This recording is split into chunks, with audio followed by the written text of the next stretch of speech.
So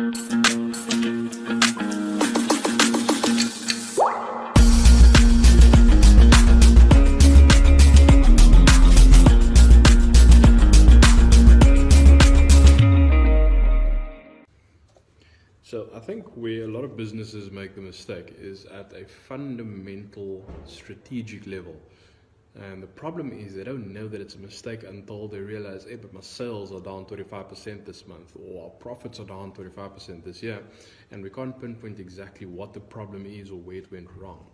And sometimes, you're looking at, let's say, a human body, and they have a headache, and the first thing they think of doing is taking a Panado so that the headache can go away, but tomorrow they have the same headache, and what they try to do then is they try to give it 4 Panados instead of 2, thinking that the problem is going to be eradicated in its entirety. And it doesn't work that way, because that headache might be a symptom of a bigger problem, or something that might be broken internally, something that needs to be checked. Maybe, you need a CAT scan or MRI, or to be honest, I don't even know what those terms mean, so I could be talking about something completely different here, but just bear with me.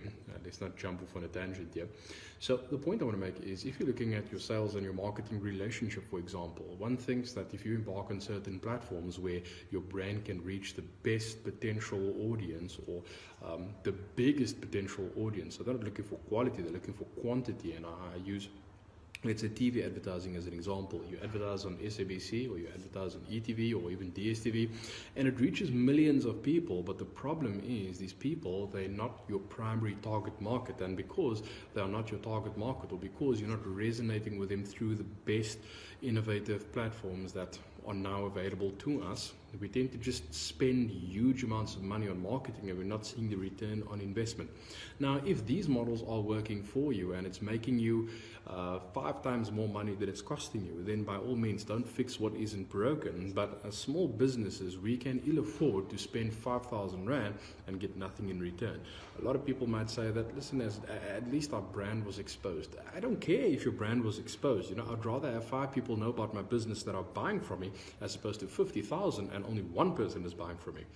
Okay, so what I want to talk about today is the relationship between sales and marketing based on your business structure. So if your business is a B2B model, which means that you sell to other businesses and not directly to the end customer, that means you have to embark on a sales proactive model and a market reactive model. That is why I put the arrow up next to sales and the arrow down next to marketing for B2B structured companies. If it's a B2C model, then it's the opposite effect. Then marketing is proactive and sales is reactive. So what do I mean by that?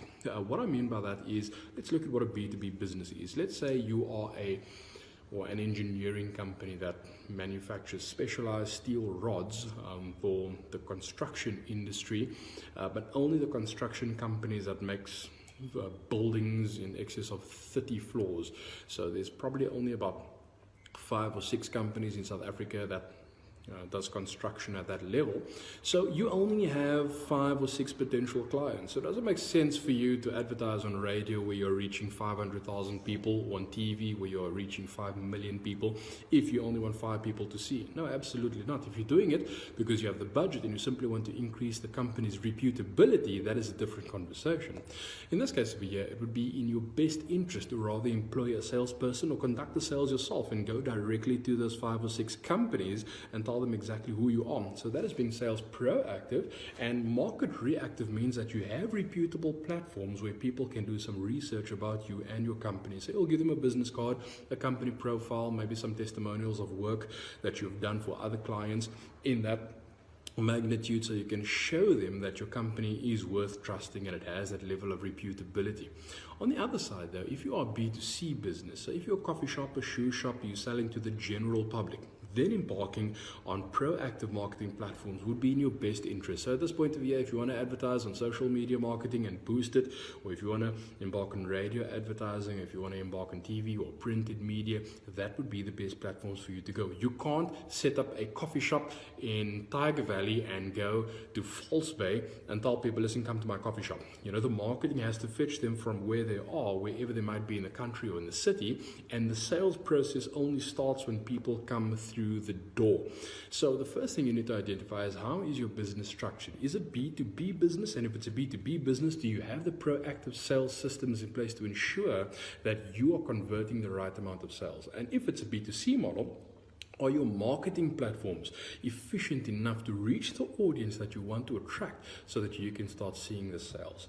Again, if you'd like more information, if you'd like more detail, if you'd like more help with your business, there is a WhatsApp button you can click on. You will get in contact with me, and we can potentially add it to our program where we can upskill you in sales and marketing and resources or financial management strategy and a variety of other things that you need as a business owner to take your business to the next level. So until next week, goodbye and God bless.